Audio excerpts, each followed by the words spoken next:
All right, welcome everyone to another night of hometown history. I'm Jamie. I'm Dami. And tonight we are at the Burning Bridge Tavern in Wrightsville. Tonight our story is on Tropical Storm Agnes at 50. When it rained, it poured. Yes. So you'll notice my last name changed. I got married this past weekend, so I am now... Guys. So you'll see me as Jamie Norpel. No, Dami did not break up with me for another Jamie. It is still me. It's not her evil twin. Yeah. But I have a degree in history and in American studies, and I'm a full-time history teacher. And I did not get married this past weekend. And I am a librarian for the Third Circuit Court of Appeals, and I'm a Civil War reenactor. Yeah, and you've been out there in the heat recently. I have, yeah. It doesn't get any cooler, wearing that The wool. Yeah. So tonight is extra special because in addition to talking about Agnes at the Burning Bridge, it is our 1 year anniversary since starting Hometown History. So the class, this is nice. I know Okay. people still are putting up with us and watching our videos. Yeah. We should go back and do a commentary of our 1 year ago video to see. Might be a little rough. Yeah, a little lot of raunchy. things have changed. So this is in partnership tonight with the York County Economic Alliance, and again, we are at the Burning Bridge Tavern down in Wrightsville. Please come down and support your local business owners. All the food tonight has been delicious. Yeah. I split a dinner with Luke. It was so much food, and I know Sandra, who's going to be here later, had so much food with her husband that they're going to take a meal home tonight. So That's it's great. good food and karaoke. I hear later potentially. That's after the episode. So tonight's forecast, we're going to start with the weather predictions leading up to Agnes. Then we're going to go through the town, starting with Hanover, Spring Grove, Glen Rock, York, Wrightsville, and the river, what happened here, and then finish with the aftermath. Right, and we always try to have some takeaways with these episodes. So number one would be the devastation that Agnes caused. I mean, it was across the whole state. And then number two, we have to learn how to be better prepared for natural disasters. And then three, the community came together and they rebuilt. And hopefully Sandra later will have 4 or 5 takeaways for us. Yeah. So starting with weather predictions. So Again, it comes back to one of our takeaways with the preparedness. People weren't prepared for this storm, not at all. So the weather forecast leading up to June 23rd gave little warning that Agnes was going to hit Pennsylvania. It was the second tropical cyclone of the season, and it was the first named storm of the season. And that was in 1972. So after making landfall, it weakened, and then on the 21st, it became a tropical storm. So it strengthened as it came across the country. And after making landfall in Florida as a Category 1 storm on the 19th in 1972, Agnes methodically moved north.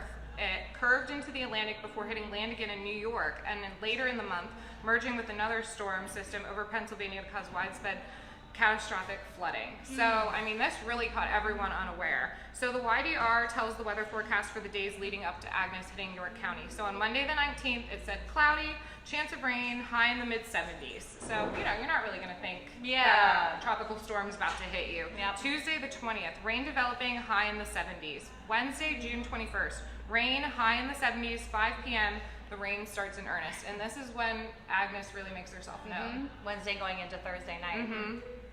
So then Thursday, this is what when it hit June 22nd, and you can see the York Daily Record then had a picture on the front of what it was like when the weather hit, and it was serious. It was a big deal. If you look at the total rainfall that we had, it was over 16 inches, and we highlighted specifically that 24-hour period from Wednesday at 5 p.m. to Thursday at 5 p.m. They got dumped on 13 and a half inches within 24 hours, and it's not like it's just the river grew by that much. Right. It's sheets going down fields, in backyards, on sidewalks, going down roads. So that's a lot of water all at once, and it would be different too if we were prepared. Sandra's going to talk later about what it was like to be kind of thrown off and not expecting it, and because there wasn't really any leading up to get people be prepared. Right, people weren't thinking that they had to clean out their storm drains or put sandbags out to stop the rain from coming onto their property. Yep. So Sandra says specifically on Thursday, June 22nd, that Wednesday morning of June 14th, 1970, I woke up to clouds and rain. It was raining so hard for days on edge. Local television news kept talking about all the rain we were getting in York, Pennsylvania, but the local television stations did not report any news about a hurricane or an impending flood. Yeah, so completely unaware. Yeah. We, when Luke and I were getting ready for the wedding, I told him it's going to rain. It's just prepare for the rain. I kept checking the weather forecast. I was nervous for you. Well, and it's like leading up, like the Monday it was like 40%, like Tuesday it was like 30%, but then Wednesday it was like 45, 50%. And I'm like, darn it, what is this rain gonna do? And it ended up being beautiful. It was just sunshine the entire time, a little hot, a little bit of breeze. Yeah, and it makes you wonder, you know, you check the weather as diligently as possible, but is it accurate, you know? Well, and it's such an perfect science. When you think about the changing wind, the precipitation that's in the air, I mean, there's so many different factors that go into it. Side note, I don't know if you ever knew this about me, but if I wasn't going to be a social studies teacher, I was going to be a meteorologist. I didn't know that. I took meteorology in college. Oh, really? Yeah. That's cool. Yeah, 1 semester. Why? Because it was my science. And I wasn't good at biology. I took Earth and Space, and my professor was so bad, and the final exam, it was so tough. He said, 24, I might be able to see an answer. No. I know. It's like, oh, this is not. I just wanted to be a librarian. I didn't want to be a scientist, so I took meteorology. It was a retired meteorologist from like a local news station. Oh, yeah. And this was his retirement gig. He taught it at Hack. Oh, that's fun. Yeah, it was really fun. So what the news knew then on Thursday evening, this is what YDR would have printed. And again, the forecast, they're talking about rain, high in the 70s. But again, we're just seeing rain. We're not saying be prepared, there's a storm coming. Like, you know, we don't have that type of awareness. Right, and then we have a quote here from Joe Calhoun, who everyone I'm sure is aware of. Agnes was just a slow-moving area of low pressure when it reached the Susquehanna Valley, but with plenty of tropical moisture and a slow movement, it caused record rainfall. And then, you know, we have other quotes from staff writers of the Patriot News. Cal Turner says, Agnes had us fooled, and he's not wrong. Yeah. I mean, it really did. And then we have another quote from the same article. Her name was Agnes, and she wore anything but paint and powder. Instead of a smile, she carried a specter wrought by wind and rain. Her touch was a disaster. And it's true, because, you know, I think people were just expecting a summer rainfall, and instead they got the worst flooding that central Pennsylvania had ever seen. So Had ever seen, yeah, and we haven't seen anything like it since. Yeah. So I mean, Agnes at 50 is really a big deal. So that's why so many people are talking about it. So coming up out of the Gulf a couple of weeks ago, she got a big play in the newspapers and on the airwaves, but to central Pennsylvania, she was somebody else's worry. She was going other places, and 2, don't hurricanes hang along the coast? So that's another quote from the article talking about hindsight's 2020. You know, if we would have watched a little bit closer, if we would have followed her path, we could have seen her coming, but. Well, people in York County don't think about earthquakes and tornadoes and hurricanes. We really don't have to, usually. Right. Yeah. So getting into our first town tonight, Hanover. So down in Hanover, they got 10 inches of rain within a matter of hours, and hundreds of homes took the water, and it really made any type of pumping futile. Right. Like I know in our house in Newburytown, we have a sump pump, and when it rains, it's like seeping out of the walls. I mean, like picture water coming out of stone concrete walls. And so if we didn't have that sump pump, or if we lost electricity, then I mean our basement would be flooded. Yeah, and this rain was too much. They couldn't keep up. Yeah, there's no way. Yeah. Actually, my house is built in 31. I wonder what it was like. I don't know. Yeah. So here's what the Evening Sun would have published. This is what the newspaper looked like. Again, showing the damage through a lot of storytelling, but then also the pictures there. And this bridge we wanted to highlight. So this is a bridge down in the Hanover area. This was created in the 1860s, and it was first affected during the Civil War, but then they ended up rebuilding it, and then they made a 2-arch system later on, and then Agnes came through and just wiped it out. So Agnes not only affected people, but affected historians like you and me that like to go back and look at history. I mean, things that are 150 years old were demolished. So moving up through Spring Grove, Codorus Creek measured 96 inches at the depth of Mill Dam, and the previous record was from 1933 at only 54 inches, so it almost doubled the previous record. That's a lot. Yeah. And there's a picture there of Mangus Mills Market up from Spring Grove, and water went the whole way up to the gas station pumps. Here would have been the Gladfelder paper mill, again, water the whole way up to the top. And then this didn't just affect businesses or homes, but like farmers and their fields. I mean, this is someone's livelihood. This is their crop, this is their stock, their corn, and now their entire field is just, I mean, gone. Just gone. That's sad. Yep. So then we have Sandra Stockton with us tonight, and we have her book here. So if you would like to buy her book, the live audience can buy them tonight, or you can go online and buy them if you're just watching from home. But she lived through this storm, and she's going to be with us later for our extra episode, and she's going to talk more about it and hopefully give us some more takeaways and some insight into her life during the storm and cleaning up and rebuilding. An entire chapter dedicated to Agnes in her book and her memoir. Yes. And she has part 2 and part 3 on the way, coming soon. Yeah, she's not slowing down. Yeah, I know. So that takes us to Glen Rock. So Glen Rock is not a stranger to flooding, unfortunately. I mean, you can see 01, 02, 04, 05, 11, 1915, 1933. I mean, I feel like if any town should have been prepared for this, it might have been poor Glen Rock. Kudos to the people that live there and still live there, because you guys get flooded. They're troopers. So on Thursday, June 22nd, 1972, early flooding of the Doris Creek caused by heavy rains from Hurricane Agnes tipped off the fire sirens at 4 a.m. So you're at home, the rain's falling, it's not letting up, and all of a sudden the fire sirens are going off. So, I mean, I can only imagine that people were probably pretty scared. It's 4 a.m. Would you leave? Like, I'm thinking about my house with everything I love. I have a cat.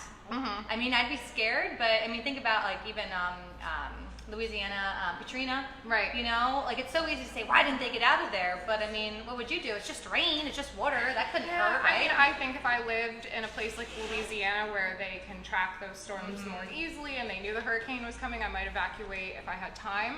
For this, no. I mean, I'd just be in my house being like, why are the fire sirens going off? But so that was at 4 a.m. and then it's 6 a.m. and the water had risen to 10 feet at some places. So, I mean, can you imagine just Baltimore, Maine, Manchester, and Hanover streets in Glen Rock just flooded? I mean, this thing is going to be higher than cars. Yes. It's going to be higher than street signs. I mean, imagine looking out your second-story window and seeing a stop sign, just like the top of it, and that's it. And it's not just water. It brings mud. There's things just floating down the street. Anything, you know, water is so powerful, so it's picking things up. As it's going. Yeah. So moving then down into York. So in York, again, there are previous floods. We've had them in the 1880s, 1930s, 1936. But again, this was 16.02 inches of rain that fell in the area of York from Angus. And so the human impact was great. Again, one of our takeaways tonight is that we want to make history fun and accessible to everyone, but we also understand the gravity of a lot of the topics that we discuss. And Hurricane Agnes was no exception. There was lots of devastation. And so there were 36 Girl Scouts who had to be rescued by the state police who were camping in the area. And then there was an unidentified elderly man who was reported missing. He was swept away from Poorhouse Run flood. For the control project at Prospect Street, and we think at least 4 people died from this as well, from the rushing waters. Yeah, at least 4 people. Yep. And property damage then too. $30 million worth of property damage. It's wild. Yeah, and the worst part was it was in lower income housing, and so it's by people who cannot afford to just go out and fix up their house or pay contractors. I mean, these are people who might be living paycheck to paycheck, and now their home is gone as well. Okay, and that brings us into Wrightsville. So the minor flood stage at Marietta, which I have to make a note, we don't check the flood stages here in Wrightsville.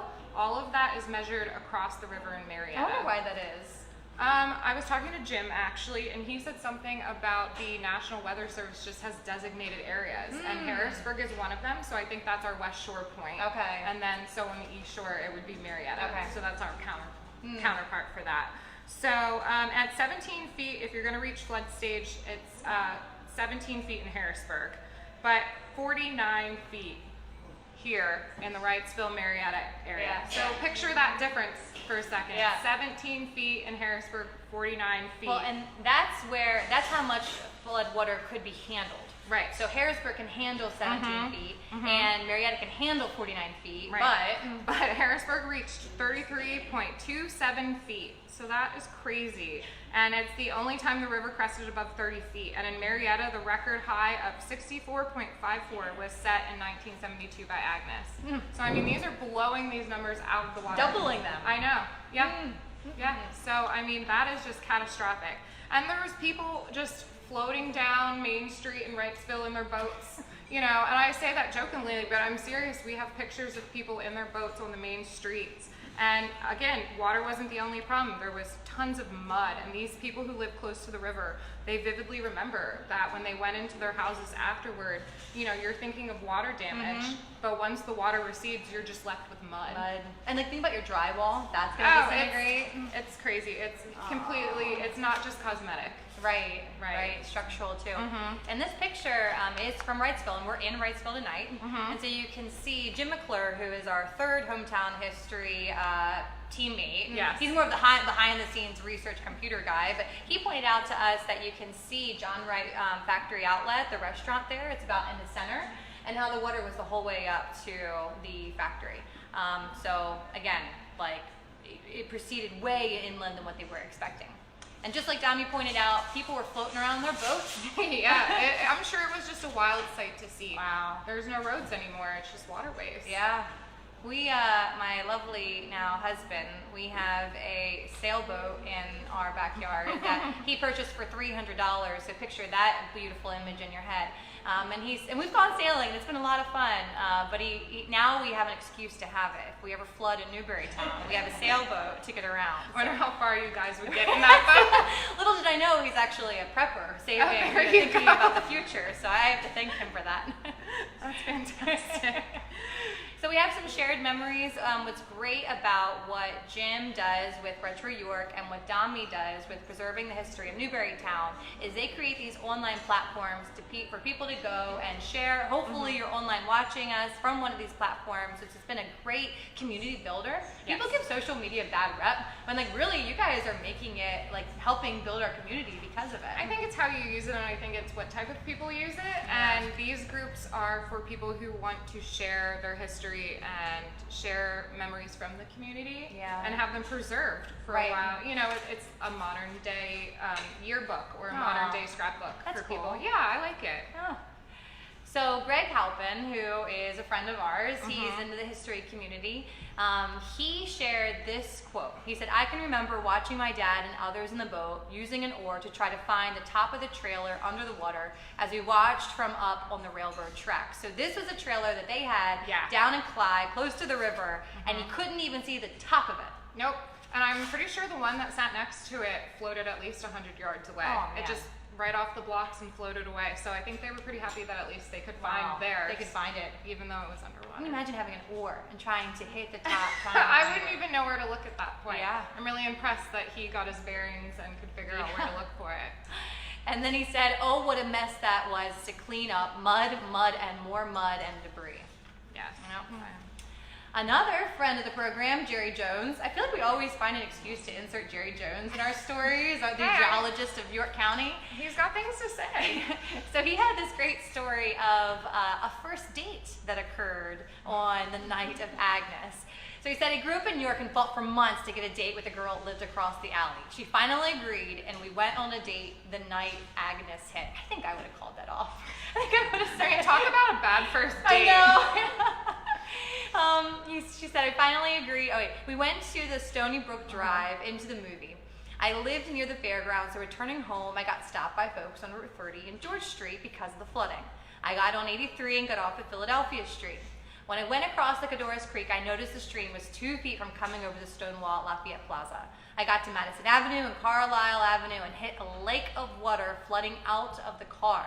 When I handed off the car keys to Deb so she could steer while I pushed the car out of the road, she dropped the keys and disappeared in the rapid flowing water. Can you imagine, like, first date cars? I want this to be a movie. Car got up on the sidewalk anyway. Walking home the 2 blocks, Deb stopped on a dead bird in her bare feet at 2:30 a.m. Poor Deb. I walked to the door and then walked home, and my mother greeted me at the door asking, "Where have you been?" So I grew up in an Italian family, and there's no way my parents would have even let me go out in the middle of a storm. And if I was in the middle of a hurricane or tropical storm and I wasn't home yet, right? Can you imagine? The police would have been out there looking for me, the fire department. Yeah, no way. Yeah, midnight 30. I remember at York College, they have that stream that goes through the college, And there is the parking lot where I used to park my car. It was a 1994 Buick Century. Ooh. Yes, it had the maroon, like velvet seats. Oh yeah, super fancy. Yeah, it was very fancy. something else. And I remember it was flooding, and they told me you should go out and move it. So I went out, and it was right at the brim, at the base of the car. Like right where you step in. And I thankfully drove away. But looking back, I don't know if I should have driven. I mean, what did they say? 6 inches of water, your car can float away. Don't drown, Jamie. Darn it! I'm gonna be so much more prepared now because of this presentation. I'm gonna have to get you in a commercial for the Weather Channel or something. Like, don't be like Jamie. Don't be a Jamie. So then the aftermath. We took this picture from the Washington Post to show you just how catastrophic Tropical Storm Agnes was for our area specifically. Again, they always think the coast, that it's not going to happen to us, and it did. This did happen to us exactly 50 years ago last week. So the tolls were daunting. It tore through Pennsylvania, decimated phone lines. Just again, just picture in your head, right? You have a normal day, it's 1970s. Next morning, phone lines don't work. Right. Electricity isn't on. And then I love the third one, concealing the beloved landmarks of our community. So sculptures would have been covered up, street signs. Whole cemeteries underwater. Yeah, just things that you drive by and you take for granted the scenes. Yeah. It's just water. When I think about even like our house that we bought about a year ago, and the garden that we have, and my potted plants, my umbrella stand. I mean, I know it sounds minuscule, but like your boat, I work hard on that. Your boat would float by. There's the sailboat floating down the creek. That's why I live on a hill, so you'd have to come to my house. You'd be trudging to your house. If it floods my house, I'm 600 feet above flood level. Oh. So if it gets to me, we're all gone. That should be on your dating profile. I know, I'm safe in the storm. Is it raining? Come to my house. What a great first line, pickup line. I'm gonna get so many offers after this episode. Your house is on a hill. I know. So we're going to show you some pictures here of bridges that also collapsed under the pressure, dams that were overwhelmed, sections of road just straight up floated away. Right. And then the sheer force of the tidal waves ripped houses off their foundations. It's wild to think about. Yeah. So here's one of the pictures that we wanted to show you. This is of a man that is in Helm, and that was his trailer where he lived with his wife and their 2 kids, and now they don't have a trailer anymore. Devastating. Here's another one to show you how powerful water can be of this tractor trailer. This was the West Philadelphia Bridge in Cadores, and that is water spurting up from the grates of the bridge. So there you can see just how high the water was. Here is Newberry Street. Again, people on boats going around trying to, I mean, think about people, like I'm thinking about my grandma who is not doing well physically right now. She's elderly. I mean, how could she get out of her house? Yeah. Yeah, it's hard because, you have to think of the people that have elderly relatives or a lot of children. Right. I mean, maybe one child wouldn't be that hard to evacuate, but if you have a whole family and then you add pets on top of it. Yeah. I mean, to have to pack all of that into a little boat, or if you don't have a boat, put them on your shoulders. That's what Sandra's going to share. A great story of her and her 4 kids trudging through the streets of New York. She really went through it. Yeah. This is Windsor Park, and show you how the cars were flooded. That one gets me. I know. At the bridge. I know. It's crazy. Yeah. There you can. They said the sun helped because afterwards, after the waters receded, they took their stuff out and they dried it out. So that was a way to save some things. But I mean. Yeah, and that's something people don't think about. What do you do with your stuff after a flood? Yeah. It's wet. You have to dry it out somehow. And this wasn't. They didn't have Serve Pro commercials back then saying we're gonna come over and dry out your house for you. Here is a woman who was, again, in downtown. You can see there as well in the picture a lot of the remnants of the debris that was around her. And I zoomed up on her face because I just think about like her facial expression and what she was going through. I would say her face looks both concerned, but also she's got this like determination about her. Right. It's definitely this like, I'm pissed off, but I'm gonna fight through it. Like, I'm not happy about it, but I guess this is life, and I'm just gonna figure it out. She's been through stuff, and it's not gonna break her. Yeah. And this was a church. I thought that would resonate with you. Yeah, that's so sad. Yeah, I mean, my church in York Haven, I'm starting to think if that would have flooded. It was pretty far in town, so I'm thinking, maybe just like basement damage, but still, I can imagine that old Holy Infant Church in New York Haven probably had a lot of damage. Yep. So And then finally, the governor's mansion in Harrisburg. it's crazy. Yep. Yeah. So Nixon, he was the president at the time. He flew over Harrisburg to see a lot of the damage. And again, we see public squares and shopping centers that are blanketed with this rushing water, streets that were converted to canals as lakes formed overnight, street lights and cars went to service, rescue helicopters that were flying trying to save people. And then this surprised me, there were fires that broke out. Oh yeah, electrical fires. Yes. And you couldn't even reach them because you couldn't even get to it. Right. Because the house was surrounded by water. Yeah, and again, like you said, that's something you didn't think about. So, you know, there's just so many things thrown at you at once. How do you cope with it all? Oh my gosh, I can't imagine. Yep. So 1973. So this is after the storm, and they decided that Agnes was so bad that they retired her name. Poor Agnes. There will never be another Agnes. Thank God. I don't know if you heard Sandra in the background. She said, "Thank God." Yeah. She's gone. We don't want her back. This is the costliest hurricane in the history of the country. Yes. And now since then it's been surpassed by other hurricanes, and then Agnes was listed as the wettest tropical cyclone on record, and then as we said already, at least 4 people passed away from this. Yeah, very unfortunate. But out of this did come some good. Communities rallied together, and we're going to talk to you a little bit about the Back to the City project. So the Northern Central Railway destroyed. York, again, just destroyed by floodwaters and everything. So then they had Newton Square. So Newton Square's boundaries are the north side of West Princess Street to the south side of West Market Street, the east side of South Penn Street, and South Newberry Street. So these are our boundaries that we're going to be talking about. And the Back to the City project encouraged people to renovate and take back their homes after the storm damage. So a lot of these people were lower income. They didn't have the funds to do it, so they were offering loans for these people to move back into the community, to try and, you know, get furniture back into their homes, fix the foundations. And Dami and I do want to recognize that we know a lot of people that live through this have a lot of criticisms of the Back to the City project. Gentrification, that it didn't take into account also the true cost of the homes. So we're not over glorifying it. We are recognizing a positive, understanding that it is complex and has its issues as well. Right. Yeah, it is a sticky situation with it, but you know, again, it does just highlight the fact that communities could come together and rally. Yeah, and it was neighbors helping neighbors. Yep. So it is something, you know, worth talking about. Exactly. For this episode. Yep. So our takeaways. Yeah, I mean, we're coming back to number one, the devastation. That's something that you just can't overlook. The human toll and then the monetary toll. I mean, $30 million in 1972, right? That's crazy. And then better preparedness. What can we do as a community to come together? You know, should we clean out our storm drains more frequently, check our gutters, you know, watch the news more often? Should weather stations invest in better equipment, you know, to predict these storms? And then community rebuilding with the Back to the City project in Newton Square.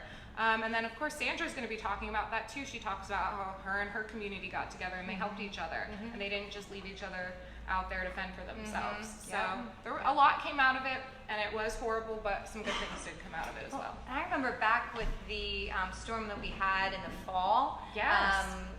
Was that a tropical? I can't remember what that was. It was a hurricane that I think I definitely got downgraded by the time I got to York County, but it rained like crazy.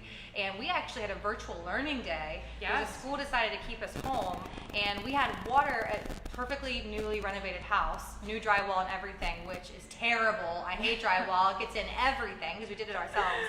And the water hit the siding in a way that it trickled through. It came through our ceiling, and so I could see like the tape of drywall, and it's like all wet. And so the next day we had to get back out there and try to fix it. And my drywall's still not fixed, but me and my lovely newlywed husband and I will have to add that to the honey-do list to try to fix, or we'll just wait until it's ready to sell and then we'll Well, I mean, you know, the next owner can fix it. But yeah, I mean, I remember that because the power went out, I think, at my house. My house is notorious for losing power. I'm trying to get a generator, a whole home generator. If you want to contribute to that, call me. Yeah, I mean, we always lose power, and it's because there's a lot of trees out where we live. So when this flood, you know, came through, there was trees down, and then remember all the bridges that got Oh, washed out, and then like some stretches of the road came up, and then just the trees blocking the bridges and everything. It was bad, and it was nothing compared to Agnes. So. Well, and I remember we moved to Newberrytown, and I thought, oh, we're like a mile from 83. We're not that off the beaten path from civilization. But there's something about the area that's very Bermudian Triangle, like prone to electric issues. You're and not storms. wrong. You're not wrong. So please go and watch more of our videos on YouTube. You can find us at Hometown History, Jamie and Dami's UFO Backstory. And stay tuned. In about 10-15 minutes, we're going to have Sandra Stockton on to share more about her story. There's a picture of her and her sister. And again, I loved how she said, Storm left behind mud, dead rats, old tires, and all kinds of trash. Right. Stories. Yep. So our next episode we will be airing will be July 27th. We're at the New York Wireworks. Yes. And it is in person. So I think we're going to do more of a nooner. Yep. Yep. Could be like a lunch and learn. Yep. So now we would love to invite our plethora of guests to share any personal stories that you might have of Agnes.